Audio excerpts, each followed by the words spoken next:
Live, local, now. This is the news at Daybreak Saturday. Good morning and thank you for watching the news at Daybreak. I'm Harley Strickland filling in for Amanda LeBreau. This morning, we continue to follow a triple deadly shooting in Glenn and McIntosh counties involving a suspended Glenn County police officer. Lieutenant Robert Sasser is the only suspect in the killings, according to police officers. Officials say one of the victims is his estranged wife, Katie Sasser.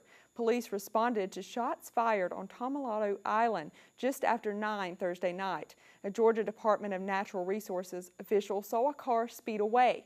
Suspended Officer Robert Sasser was driving and gave the official a fake alibi. Police found Katie Sasser and Johnny Hall dead inside the home. Once they realized Sasser was the sole suspect, officers spotted him driving in McIntosh County and started a low-speed chase. It ended at Sasser's home in Glenn County with an hours-long standoff. Officers say they could see Sasser inside his truck and tried to get him to come out. Firing canisters and rubber pellets at the truck to try to get someone to either come out like that or, to determine whether he was alive. Eventually, they realized Sasser was dead inside that truck.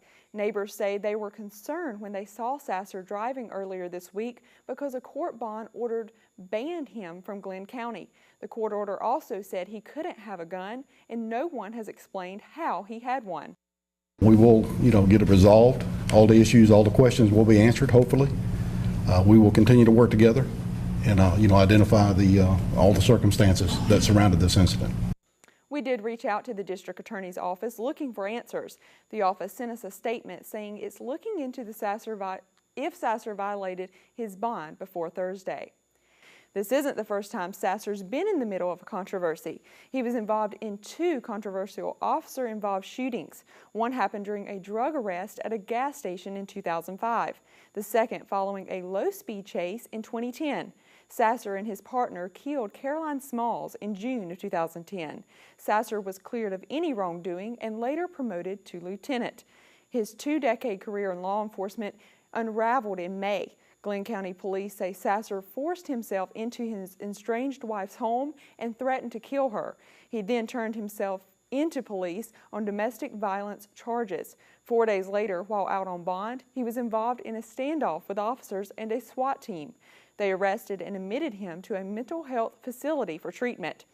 Glenn County Police moved to fire Sasser after that. We still have a lot of unanswered questions this morning, including who shot Sasser. Investigators tell us another gun was found at the murder scene in McIntosh County that had been used. As soon as investigators release more information, we'll pass it along to you. Officers are still looking for a missing and endangered 75-year-old Hilton Head Island man. James Holm was last seen in Hilton Head Plantation Thursday near Whooping Crane Way with a fishing pole. Last night's search ended around 9, but the Beaufort County Sheriff's Office Aviation Unit will continue to look into that area for the next several days. His family and friends are concerned for his safety. If you've seen him or know where he is, call the Sheriff's Office immediately. A couple charged this week in Bullock County shooting were in court yesterday. Thomas Pritchard is accused of shooting Brandon Lively at a traffic light on Highway 80 between Statesboro and Brooklet Tuesday night.